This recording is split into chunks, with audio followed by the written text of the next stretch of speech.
Thanks for tuning in. Today we're going to be reviewing the Knight Rider Bullet 200 bicycle taillight.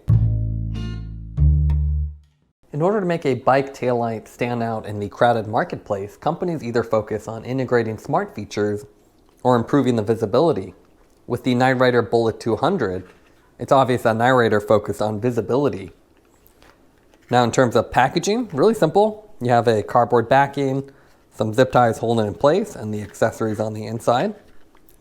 The specs are written here on the back with all the modes, the FL1 standard ratings, and the charge time all printed pretty clearly.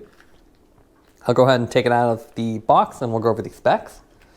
Retail price on this is $39.99. It has 200 lumens of output, so very bright, and this is in line with their daytime visible flash philosophy, which means all taillights should be visible during the day as well for additional safety. It has 360-degree visibility, so they've really invested in visibility, and with this large protruding lens, you can be seen from the front, side, or back.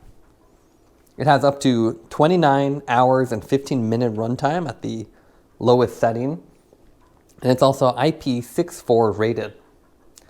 They also include an Aero and round C-post compatible design with a little channel built in. Now in terms of what comes in the box, you get the taillight with the mount already on here, and then we get the little accessory bag. So we have the instruction manual. We also get the micro USB charging cable to recharge the light. And it looks like we have two mount options. So you can see the Aero mount strap. And this looks like to be pretty long. And you can see it's quite thick as well. These rubber straps are usually thinner and they can crack. With this, it looks quite thick and robust.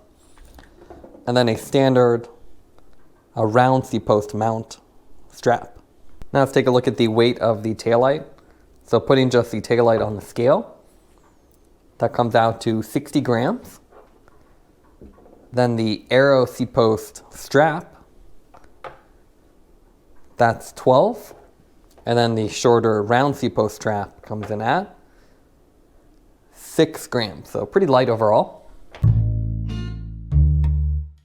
Now what makes the Bullet 200 so unique is the form factor. You can see it has a very elongated body with this protruding lens. Even though they call it Bullet, I'm not quite sure why, aside from the elongated shape. To me, it looks more like a peg or a mushroom style with this protruding lens. What's really nice about this design is that with the multiple LED elements, you have one in the front, the center, as well as the back, that you get visibility in all directions. So you can see as I rotate it around, even directly from behind it, you can actually see the lens. So it really helps with daytime visibility and nighttime visibility.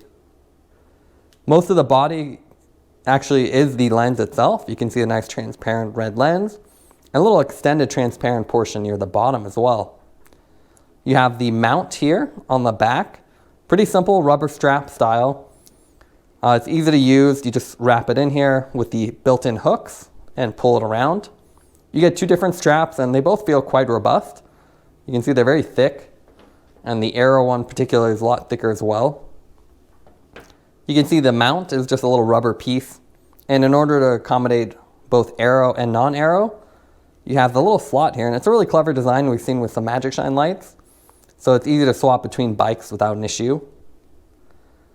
You have a USB port on the bottom. It's a micro USB, not a USB Type-C, unfortunately. And this is only rated for IP64, which seems a little bit low for water, but should be sufficient for wet riding. And then you have the power button on the front of the lens. This is kind of unique too. So you just turn it on. There's 6 different modes, and you can see there's multiple LED elements. You have one in the center, on the front face, and then on the rear face. And depending on which mode you're in, they're either constant or alternating flash. So here they're in sync flash, and then here you can alternate where the front is flashing and the back is not, or in different modes where they're alternating as opposed to each other. So it's pretty unique, simple one-click interface. Hold it to turn it off, and you have mode memory to remember which mode you're in. You can also see it stays illuminated after you turn it on to indicate the battery status. This is a 3-level design, so it's blue when it's above 50, It's yellow when it's between 25 and 50, and when it's under 25, it'd be flashing. So it's nice to have that information before you ride. You can simply turn it on and then turn it off to check the status. Now let's take a look at the different output modes of the Bullet 200.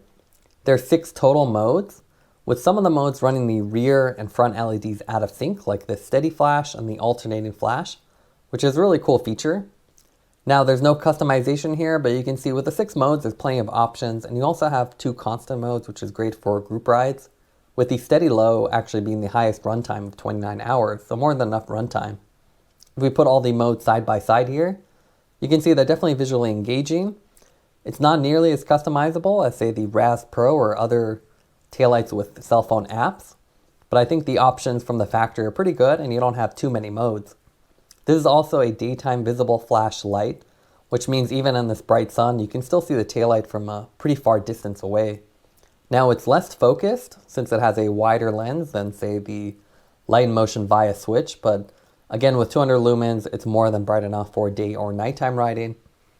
And speaking of nighttime, you can see here a shot at the night with the round 360-degree design of the LEDs. This thing throws a bunch of light on the ground, in front of you, behind you. So it's really great for nighttime and it makes sure you're visible from all angles. So now let's compare the Bullet with some other taillights on the market. We reviewed quite a few taillights, and the Bullet reminds us most of the Via. So this is the Via switch variation. They also have the Via Pro, and you can see similar elongated shape. Now with the Via, the USB port is actually built directly in here, so you don't need another cable, which is a pretty unique design. But then they have a single, very focused LED. So this is good for daytime visibility, and it has this irregular flash pattern that's unique to Light in Motion as well. Now with the Bullet is brighter and also larger with the better visibility thanks to that larger lens. You can see with the Via, you can't even see the lens at some higher angles. Now more traditional taillights usually look like this. This is the Royo from Planet Bike. And you can see it's a large, transparent body. You have good side visibility. So you can see multi-LED design, but it's only about 270-degree visibility. So as you go behind it, you can no longer see the lens. Now, the one thing that's really lacking from the Bullet are smart features. So a lot of taillights these days come with smart features, such as the Bontrager Ion Flare. So this is a Flare RT, really popular taillight. Now this also has Bluetooth connectivity, which is really cool. So you can connect this to your compatible Bontrager or Garmin computer and control it. It has an integrated light sensor, so it can do day mode and night mode. But you do pay a premium, so this is about $75 versus the $40 of the Bullet, and it's only 90 lumen versus the 200 lumen here. So you definitely pay for the extra features versus the better visibility. Same thing goes with some of Magic Shine's lights. I believe this is the 180, the CME 180. It's a Cobb LED design with this really large lens. And again, it's about 270-degree visibility. So you can see the transparent body, but as you go behind it, obviously you can't see it again. And with this large bullet shape, you can actually see it for the Night Rider. But again, the Magic Shine has some more features to it. So again, this has a smart ambient light sensor, so it can do a smart mode, which is day or night. That's really convenient. You just leave it on one mode and forget about it. It also has a brake sensor, so it will flash when it detects deceleration. That's a feature that's nice to have. It can deteriorate some of the battery life just because of the unpredictability of it, but can help draw attention. With the Bullet 200, you just get bright visibility without those features. I also want to point out Magic Shine also has a similar channel design to accommodate Aero seat posts, which is again really clever, really simple way to handle multiple seat post designs. But I do prefer the Magic Shine design where the mount and light are separate with a simple Garmin quarter turn style. So the Magic Shine is really easy to charge. You leave the mount on your bike, pull this off, charge it, put it back on. With the Night Rider and similar taillights as this, you actually have to pull the rubber strap off, charge it, come back and pull the rubber strap on. So a little less convenient.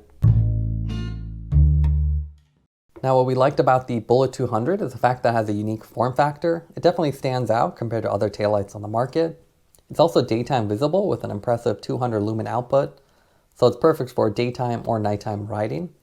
It's also compatible with Aero seat posts right out of the box with a clever rubber pad design.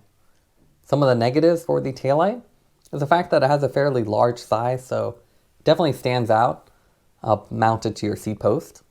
It also has a non-intuitive battery status indicator. It'd be great to see a multi-LED design or even a runtime display. And finally, it lacks smart features and connectivity, which is something that's becoming more common on the marketplace. Now here, the simple design actually works better as it's easier to use, and for most riders provides more than enough customization. Taking everything into account, we'd give the Bullet 200 a 9.3 out of 10. This has a great 360-degree visibility with a very simple and well thought out design. It's also fairly affordable at $40 for the 200 lumen output. Thanks for watching this review. Don't forget to like and subscribe. You can see more content from us on our website at thesweetcyclist.com or follow us on Instagram at The Sweet Cyclist. This is The Sweet Cyclist reminding you to enjoy the ride.